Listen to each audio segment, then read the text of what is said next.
My name is Massimo de Bonfils and I teach Luthier and History and Technology of String Instruments at the Santa Cecilia State Conservatory in Rome.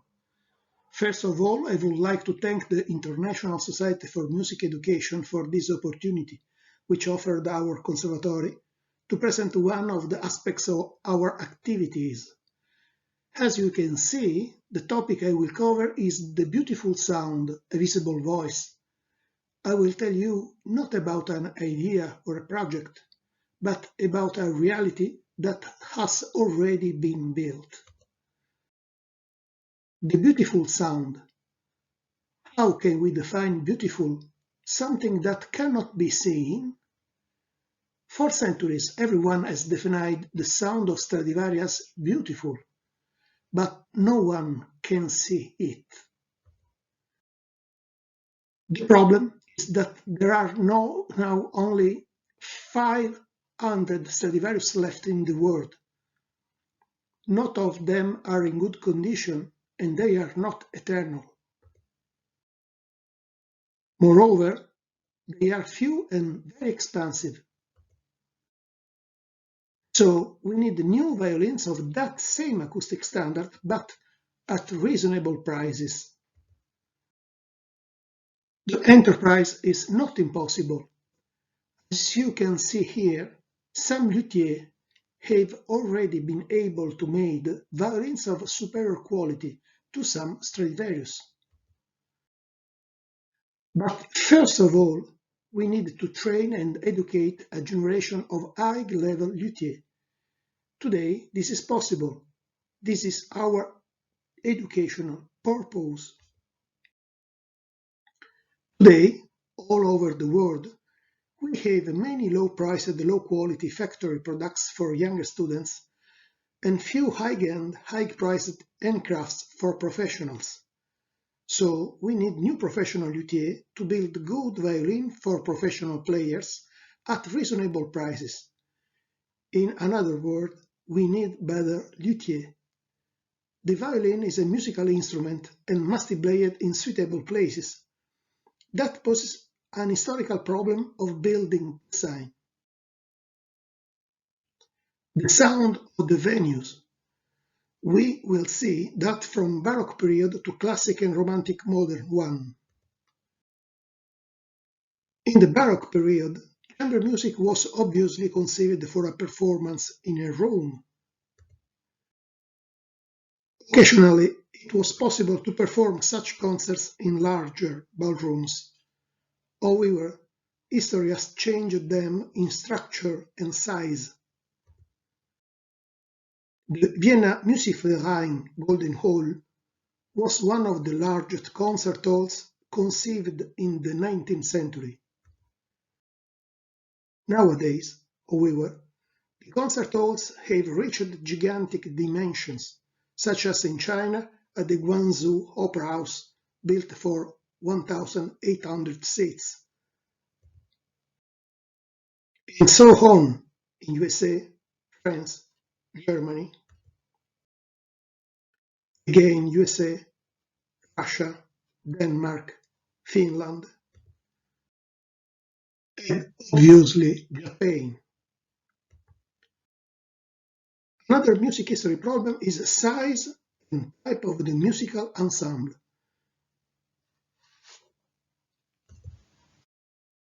The violin reached its ultimate dimension in the 16th century, having been initially conceived for small ensemble. In the Baroque period, the violinist was mostly involved in small chamber ensemble where a large mass of sound was not required to be heard. However, in Baroque period, even in the case of solo concerts, the violinist could easily emerge on other string instruments. The maximum of the sound mass required by a violin was playing as soloist with the strings and basso continuo, but it was not a difficult thing to get.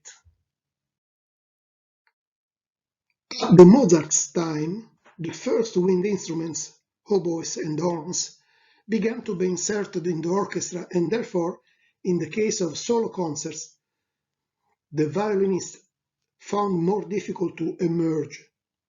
The volume of the sound began to be a problem that was solved with some structural change that we will see later.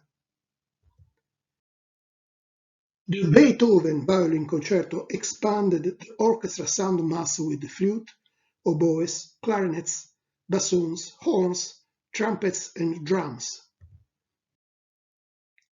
until to include the Sibelius or Cacciatorian violin concertos, the entire brass band with a piccolo, 2 flutes, 2 oboes, English horn, 2 clarinets, 2 bassoons, 4 horns, 3 trumpets, 3 trombones, tuba, harp, and all percussions, timpani, bass drum, snare drum, suspended cymbals, and tambourine. At this point, the sonic mass required for a solo violin becomes much greater, and further modifications are required. All this poses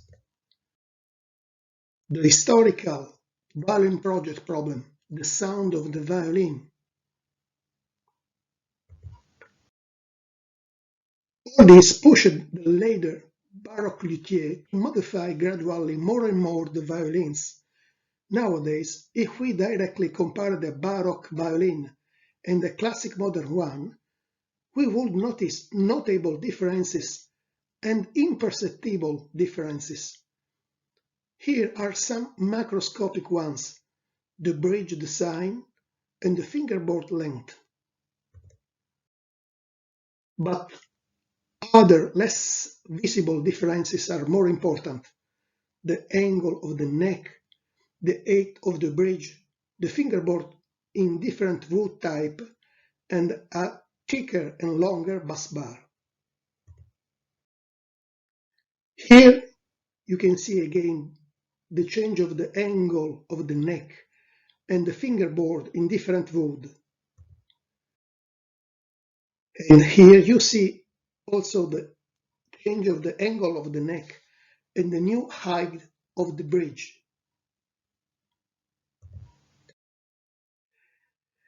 Another important theme is the new composition style, because time has already changed the way the music is written. In Baroque period, the violin music was written like that of Johann Sebastian Bach. But in the modern period, we have seen an acceleration in the evolution of musical writing. You can see here the difference between the writing of a 20th century composition by Aram Khachaturian and a recent one by Cornelius Kerdiu, until this contemporary composition by Agustin Castilla Avila that confirmed that time changed many things. For all these reasons, we can say that time asked a new ergonomic and powerful violin with a richer sound. In Rome, at our Santa Cecilia State Conservatory, we teach not only to play an instrument, but also luthier, string instruments history and technology. Our luthier course was founded in 2011. 7 years ago, we took a new additional branch, where we have our new laboratory. Today, the Santa Cecilia State Conservatory is the only one university-level institute in Italy that organizes a violin-making course. Here you can see the 2 professors, me on the right as literary history and technology teacher, and Maestro Mauro Fabretti on the left, the laboratory teacher, the real father of our new experimental ergonomic violin. Actually, we have 50 students from 12 different countries.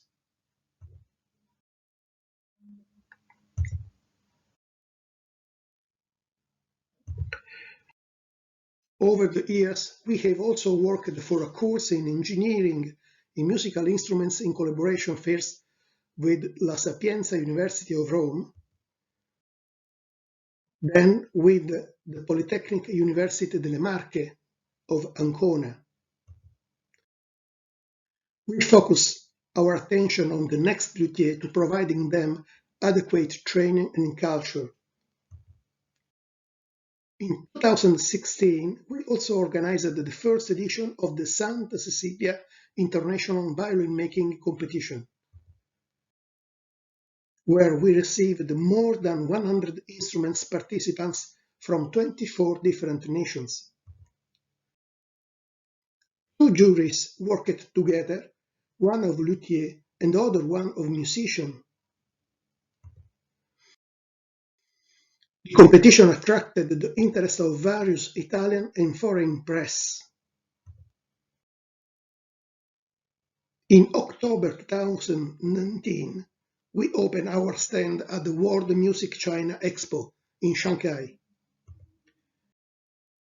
Moreover, we promoted seminars on lutherie in several Italian conservatories and universities, and abroad, like us in Bulgaria for the international scientific events. Moreover, we promote the classic instruments built in our laboratory by playing them in concert. For example, that's a violin built in 2016 that we played in concert here at the Castello Sforzesco in Milano, Italy, and then at the Italian Embassy in Paris, France, during the European Music Fest, and finally at the Mirabel Schloss in Salzburg, Austria. Obviously, our course is not concentrated only on classical lutherie, but also on the experimental one, inspired by concepts and evidence known in the world of nature, such as the Fibonacci sequence. Leonardo Pisano, a famous Italian scientist known as Fibonacci, discovered his sequence that creates a geometric spiral. The design of the spiral is evident in several aspects of nature, as you can see here. So, wanting to modify the design of the new ergonomic violin, we decided to follow the curve suggested by the Fibonacci sequence. Here are some possible solutions of the violin designed by applying the Fibonacci spiral. So, Maestro Fabretti, our teacher of the laboratory, designed the new model project, and our staff began to build it. Following the teacher's precious instructions, this new violin is easier to play, powerful, and with a better sound quality. It's easier to play because the ergonomic body helps the playing on higher positions, pushing down his left shoulder. Moreover, we pulled up the right shoulder to recover the cabbage of the sound box. We gave a better sound quality because the player can choose, following the repertoire to play, if using one or two or three sound posts in the same time for a richer timbre.